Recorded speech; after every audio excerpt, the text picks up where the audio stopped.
Hello everybody, my name is Tomasz and welcome back to our channel. Today we'll concentrate on how to create a good posture, we'll go through the points, how to build it and how to maintain it. Enjoy!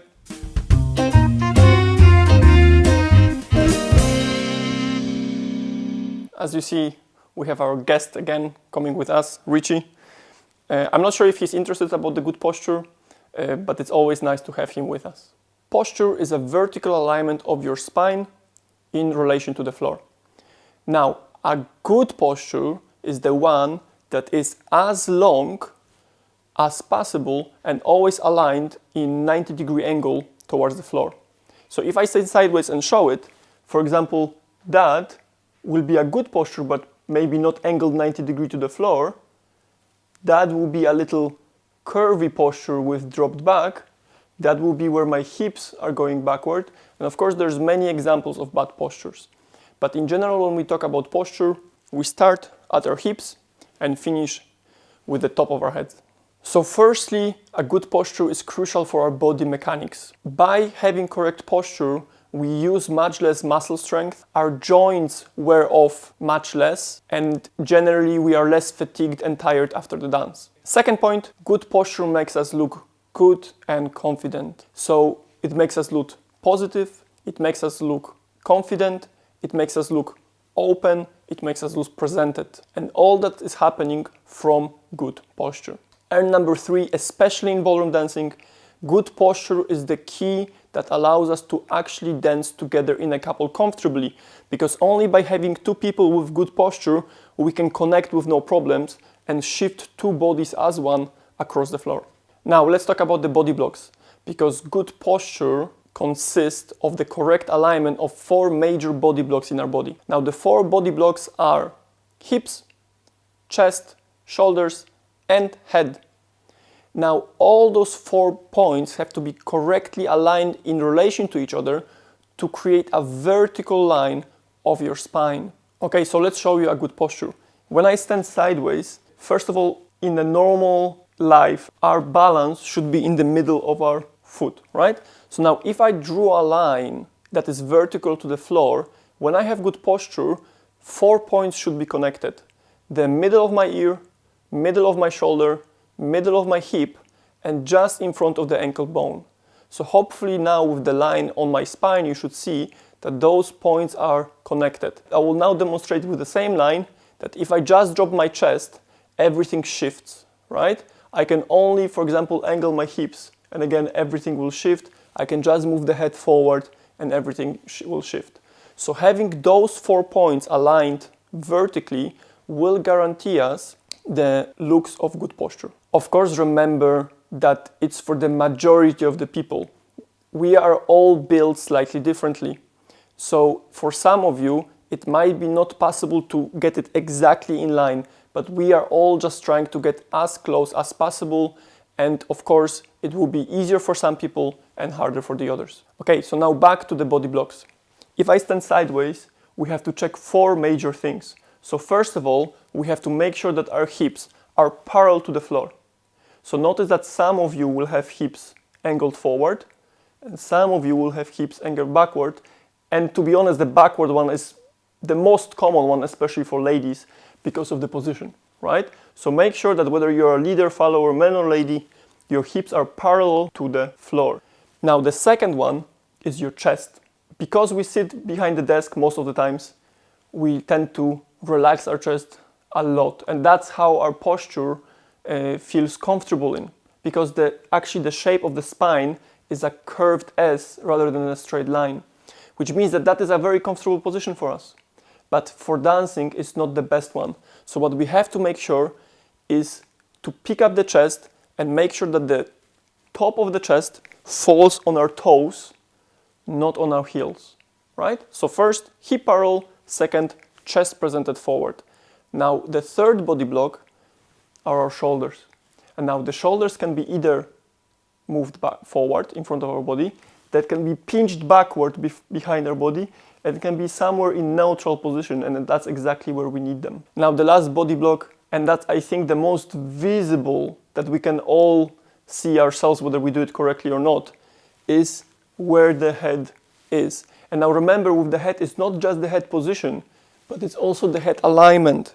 So, for example, for ladies, you might have the head technically in the correct place, but just because now your neck is very short, your posture is broken, right? Or you can have just the head a little more forward. That's again, posture will be broken. Because most of us during the day sit, and usually we work in front of the computer or sit behind the wheel in a car, we will try to briefly show what are the major mistakes that will also influence your dancing. Because remember, if you're sitting in one position for 9 hours, 5 days a week, and you think that over 1 hour and a half or 2 hours practice 4 times a week something will improve, then that will not happen. You have to remember that posture has to be worked on constantly, and creating a good habit requires thinking about it inside the studio and definitely outside of the studio. Imagine how wonderful it would be if you can practice your dancing during your work. So we have a mini setup for you that hopefully it's very similar to what you have. We will try to show very briefly what can you improve and how can you practice at work even without your boss noticing that you're practicing. So let's get to it. So now the first thing you have to understand that we should all try to bring our back towards the chair. I know it's very comfortable to first of all have the hips shifted forward and have a curved back. But if you stay like that for 8 hours, day in and day out, you will have problems, first of all, with your health, and that's the majority of the cases.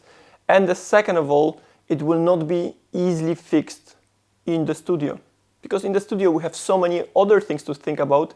Posture should be already settled. So what you have to do is you have to bring your hips to the edge of the chair. From that, make sure that your hips are parallel to the floor. They should not be angled. They should be parallel to the floor. From that, and maybe that's not the best chair because it's actually tilting slightly backward, but that's all we have for now. We should comfortably put our back on the back of the chair. And now, ideally, that should be vertical to the floor, of course, but that's good as well. Now, what's very important now, that notice that my computer is very, very far from me. Now, the biggest issue we have that we start doing that, right? So you have to make sure, and that might be not possible for me, that you're close enough to your computer that you can comfortably type without really change of your posture and especially of your shoulder moving forward. Notice that, and I will now maybe change to diagonal view so you see it better. Notice that if I have mouse in that hand and I constantly have that hand forward, not only I put the shoulder forward, but I also create a habit in my body of the rotation and constantly one way. So that probably will create a lot of problem. Now the second thing that what usually we have is that monitor is very, very low compared to our head position. Now all I want to do is do that, right? And type whatever I want to type. Now what we should have ideally is the monitor in front of our eyesight, that we can clearly just look straight and do whatever we need to work. I will try to stress it enough. Please remember that posture is mostly for your health. Dancing is lovely, we all love to dance, but what we don't want to have is a headache that lasts for a month because our neck muscles got so tensed that the blood flow is not efficient going to our brain. So make sure that you have a very nice and long neck. It doesn't have to be poised artificially, and we will go through that in a second, but it should be in as best alignment as you can possibly be. And even going from here to here would make a difference. Also remember that the worst thing you can do is to lock your body in a static position for hours. So for example, 3 hours in one position. That's the worst thing you can do for your body. So that's exactly when you should make sure that your posture is vertical. Now, if you have to put books underneath your laptop, do that. If you have to maybe invest in the better chair, please do that. But try to take care of your health. And of course, it will also benefit us on the floor.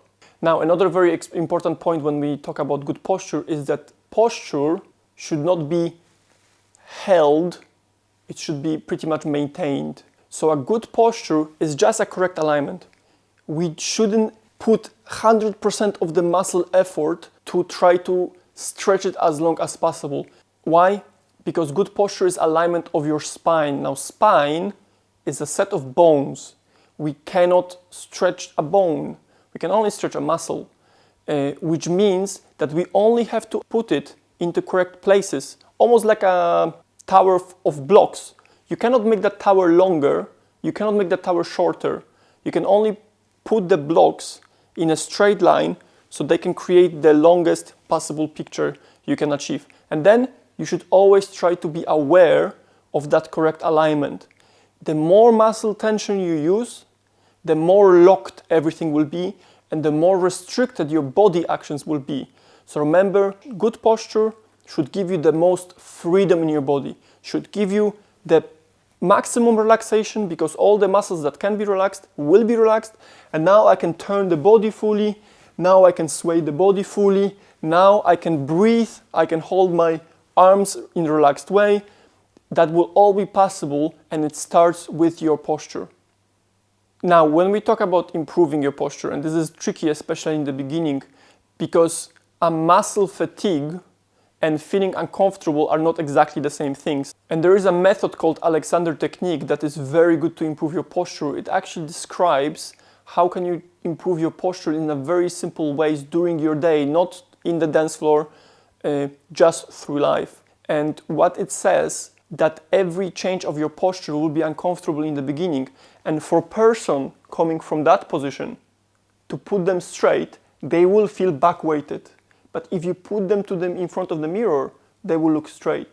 So remember, in the beginning especially, it's not what you feel, it's how it looks. So please try to use mirror as often as possible, record yourself as often as possible, and the last best friend you should always make acquaintance of is good old wall. And unless it's fallen Tower of Pisa that is angled, hopefully most of our walls nowadays are kind of 90-degree angle. You can always come to the wall, make sure that you're vertical and walk away from the wall. That's a very good exercise for anybody, especially when we start our day, just to make sure you got the right feeling.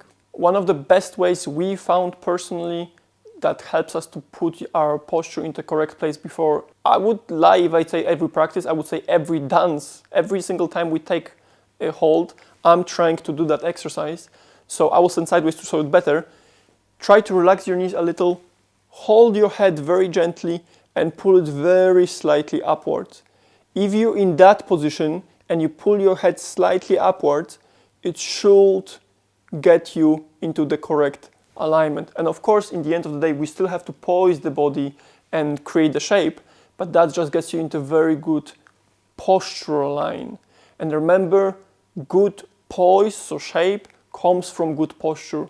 It's impossible to get a nice shape in the couple without correct posture, so don't even try. Okay, just to sum up the video, I know you probably thought we will give you a magical exercise on the dance floor that you can do to improve your posture, but to be honest, it's what you can do in everyday life that will improve your posture drastically. Statistically, it takes 6 to 12 weeks to improve your posture, or at least an element of posture you will try to concentrate about. So try to pick an element. For example, my head is too forward, start with just putting it backward. Doesn't matter how it feels, just look to the mirror. If it's in correct place, that's what you want to feel like, right? That's the whole point. Now, remember, second thing, doctors are expensive. So a visit to the doctor might cost you the same as new chair, or a new stand for your laptop, or a new monitor for your desk. So sometimes it's better to invest in the things that will constantly be improving your posture, rather have a one-off session with your doctor, with your physio, to improve it for a very short amount of time, and then we'll back to the old time, right? And that's why it's so important not to just think about your posture in the studio. We have to think about the posture all the time. That's it for today. Thank you for watching. And please, please, please think about your posture as often during the day as you can. The next video we'll upload will be about the posture exercises, actual exercises you can improve your muscles to get better posture. Thank you for today, and I will see you in the next one. Bye-bye.